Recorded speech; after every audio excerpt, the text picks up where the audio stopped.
Brioche knitting is so cool. It creates such a squishy fabric.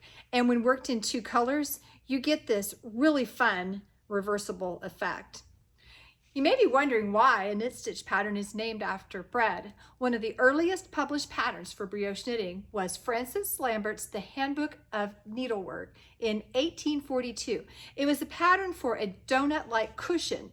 They called the cushion and the stitch used to create it brioche because of its resemblance to the French pastry of the same name.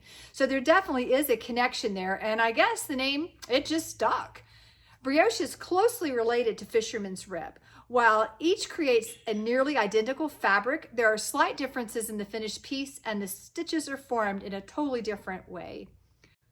Brioche involves yarn overs and decreases along a row. More on that in a minute. With fisherman's rib, you work into the row below, dropping down the stitch above.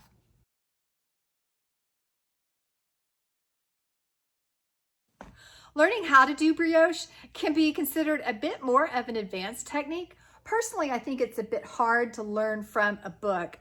Brioche is so much more than just simple yarn overs and decreases. In fact, you don't even think of the stitches in terms of that at all. It's about the movement of the stitches and understanding what is happening on the needle and how you knit.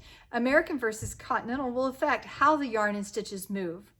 Brioche is one of the technique classes that we offer, but if you join us on Patreon, you can have access to this class along with many other of our class offerings on demand whenever you want. It's definitely a great perk.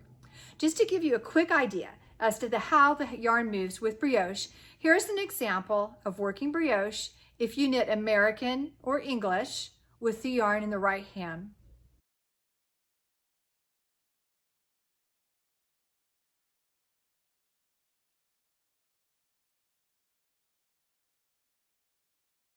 And this is how you do it if you are a continental knitter.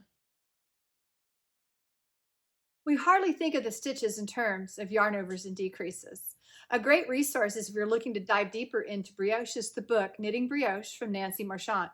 Nancy created an entirely new abbreviation and terminology system for brioche that is more reflective of what is happening than the traditional yarn over and knit two together terms.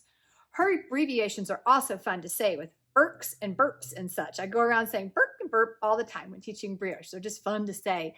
The terms can get a little bit more complicated as you move into the more advanced techniques, but if you can begin to understand how brioche stitches are formed and become more intuitive in your work, brioche will become much, much easier to do. There are so many beautiful patterns for brioche, including these fabulous designs from Stephen West, Andrea Mowry, and the queen of brioche herself, Nancy Marchant. They will definitely tempt you to take the brioche plunge. This simple brioche scarf is worked with 3 skeins of big wool. You can join it into a circle or make a longer straight scarf by just adding another skein. It is perfect for learning. Jeannie knit the Stephen West bundle brioche scarf that I'm wearing and using several shades of Rowan Kid Classic. 2-color brioche is a bit more tricky, but you will learn so much about brioche while knitting this.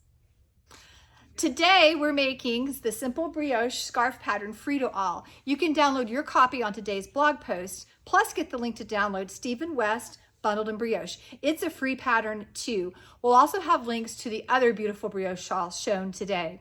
If all of this talk about brioche is making you hungry, I'm also sharing my recipe for brioche, as in the tasty French bread.